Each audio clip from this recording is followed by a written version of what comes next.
Bonjour à tous, aujourd'hui je vais vous présenter les différents types de notation qu'il existe en numismatique. En partant du plus bas vers le plus haut, nous avons M, AB, B, TB, TTB, SUP, SPL et FDC. Et vous allez me dire, dans quelle catégorie est ma monnaie? Alors c'est vrai que c'est plutôt difficile en début de savoir dans quelle catégorie est votre monnaie. Alors comment on fait? C'est plutôt simple, il existe en fait des tableaux basés sur la référence dans le milieu en France, j'ai nommé CGB. Donc CGB c'est quoi? C'est l'entreprise de numismatique la plus représentée en France. Elle est spécialisée et très reconnue dans la notation et la cotation des francs. Elle est très connue aussi pour avoir un système de notation qui est très repris en France. Le tableau que vous avez devant les yeux est tiré justement de leur méthode de notation, qui présente les différentes catégories. De chaque catégorie, il existe la version supérieure et la version inférieure. Vous pouvez constater par exemple TB+, et TB-. Les catégories supplémentaires représentent en fait des sous-critères qui peuvent être intéressants de noter. C'est pas obligatoire parce que généralement les cotations se font sur les catégories et non pas sur les sous-catégories, mais ça peut être intéressant pour votre collection personnelle et pour ajouter une plus-value à une monnaie en essayant peut-être de booster légèrement sa valeur. Cependant, je dois vous mettre en garde, il est impossible de donner une note officielle, authentique, à une monnaie. Il faut forcément passer par des entreprises spécialisées avec un certificat d'authenticité, surtout pour les gradations les plus hautes que sont SUP, SPL et FDC. Pour du TTB, du TB, en règle générale, les cotes sont relativement stables entre ces catégories. On a donc une possibilité de les vendre sans certificat d'authenticité, sans pour autant arnaquer l'acheteur. Mais alors, vous allez me dire, quelles sont ces catégories et comment identifier vraiment, avec les critères, une pièce? On se retrouve devant la loupe pour vous présenter différents types de monnaies à différents niveaux de qualité. Pour commencer, nous avons le plus bas du tableau, la M1. Alors du coup, qu'est-ce qui fait dire que c'est une M1? Tout simplement, quand on regarde dans les critères, le type de la monnaie est identifiable, mais ni l'année ni le millésime.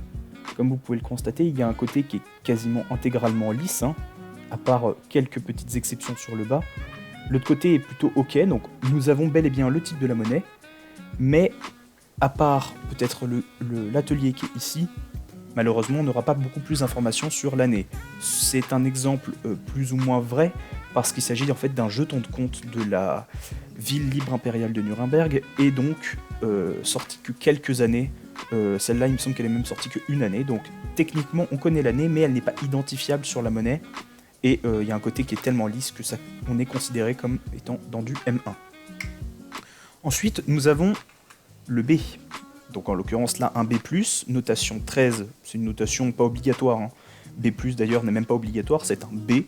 Pourquoi un B? Parce que la monnaie est extrêmement usée, on est d'accord qu'elle l'est usée. Pourquoi un B+? Parce que la monnaie est très usée, mais elle est parfaitement identifiable, dans tous ces détails importants. Malheureusement pas le centre. Il y a un grand trou, ce qui a fait beaucoup diminuer la valeur, sinon je l'aurais mis en TB-. Hop, l'autre côté pareil, le milieu est usé. Marque et graveur, le reste, les grandes lignes sont visibles, donc on est bel et bien sur un B+. Voilà, un B+. Ensuite, nous avons, pour illustrer un peu, le TB+, du coup. TB+, pourquoi TB+? Usure immédiatement visible, On voit en fait, surtout pour le milieu là, en fait les illustrations sont moins visibles que le reste de la monnaie. Et de l'autre côté, on peut quand même constater une légère usure. C'est un joli TB+, je l'ai donc mis en 37, donc quasiment le plus haut. Qu'est-ce qu'il y a d'autre? Oui, usure qui atteint les mèches, mais sans les user totalement, on est bien d'accord. Elles sont légèrement aplaties, mais pas usées complètement. Donc c'est bel et bien un TB+. Là, on arrive dans le haut du panier. Nous avons le TTB, du coup, TTB 47 en l'occurrence, pour ma collection personnelle. Donc c'est un TTB plutôt haut, c'est même le plus haut qui existe. Hop, quand on regarde, vous voyez, il n'y a pas de grande rayure majeure. Hop. Alors je sais qu'avec le plastique c'est pas parfait, mais pour celles d'après je vais surtout pas enlever le plastique. Hop. Donc vous voyez, pas de rayure majeure, peut-être une ici. Donc ça nous place déjà en TTB, mais malheureusement il n'y a pas, ce que je vais aborder plus tard, ou très peu, le velours de frappe. Donc pas de velours de frappe égale TTB. Avec un léger velours de frappe, c'est un TTB+, mais sans velours de frappe, c'est un TTB. Ensuite, nous avons le sup. Donc là, en l'occurrence, comme c'est marqué, c'est un sup 57. Pourquoi un sup 57? Parce que vous voyez les arcs de cercle blancs qui sont ici.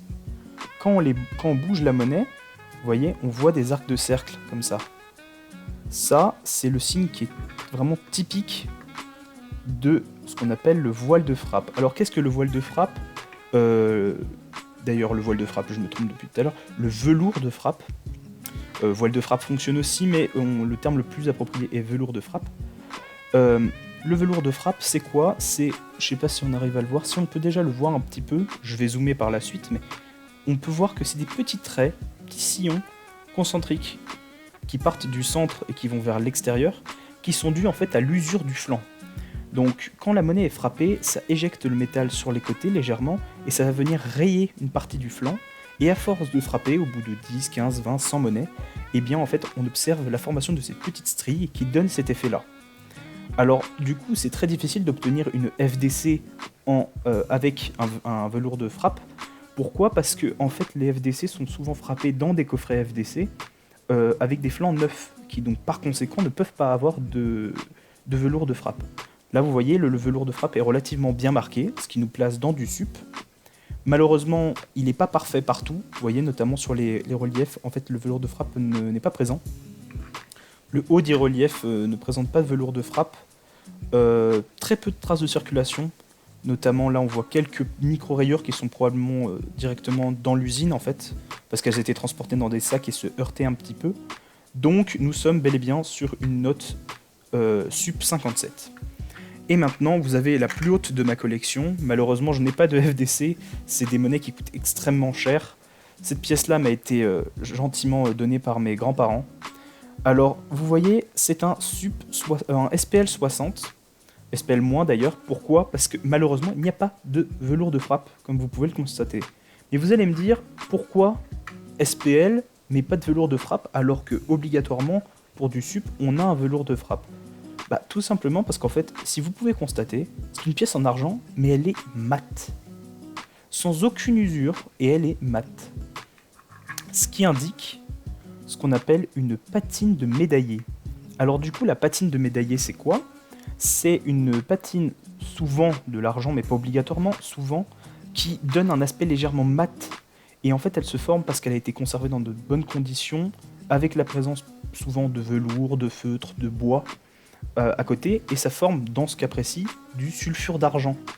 Sulfure d'argent, et ça donne un aspect très mat à la pièce, qui lui donne une finition vraiment très très très jolie.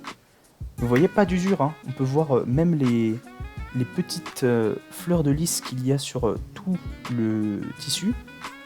Et donc, c'est ma pièce la plus élevée, SPL-, et pas SPL tout court ou SPL+, parce que justement, pas de velours de frappe malheureusement, donc on ne peut pas monter plus haut juste avec la patine de médaillé. Il y aurait eu le velours de frappe, en l'état, ça aurait été un SPL, un beau SPL ou un petit SPL+, donc probablement 63 au lieu de 60. Mais bon, en l'état, c'est quand même déjà 450 €, donc vous voyez, c'est quand même une monnaie très très très jolie. Voilà, je vous laisse regarder légèrement. On voit tout. Monsieur Barr, donc BB qui est l'atelier. Voilà. Donc, au niveau des notations, c'est pas plus compliqué que ça. Cependant, il peut y avoir des pièges. Notamment, essayer de deviner la notation de celle-là avec ce côté. On aurait tendance à dire, oui, ça doit être du B, probablement parce que c'est déjà très usé. La silhouette est visible, il y a quelques lettres qui sont peu visibles. On dirait du B ou du B-. Mais quand on regarde l'autre côté, malgré le fait qu'on voit le bord avec toute la légende, on voit les décorations du milieu. Bon, je vous passe le fait qu'elles soient particulièrement rayées. En fait, parce qu'on n'est pas capable de déterminer ni l'année ni le millésime, on ne peut malheureusement pas connaître une note supérieure à M1. Je pourrais la passer potentiellement en AB-, mais au vu de l'état de la face avant, j'ai décidé de la mettre en M1, et même pas en M0, vraiment en M1. Voilà, c'est juste pour éviter quand même de lui mettre la note la plus basse, parce qu'il y a une phase qui est quand même ok. Donc là, c'était un petit piège. Il faut vraiment penser à ça. S'il y a une face ok et que l'autre est morte, malheureusement, ça fait vraiment beaucoup descendre la note de la monnaie. Il y aura une deuxième vidéo, une deuxième partie à la vidéo, qui va sortir mardi du coup. Elle va présenter comment connaître la valeur d'une monnaie en fonction de son état. Donc savoir lire les cotes, où trouver les cotes, et surtout comprendre comment le système d'achat fonctionne en numismatique. C'était tout. Ciao!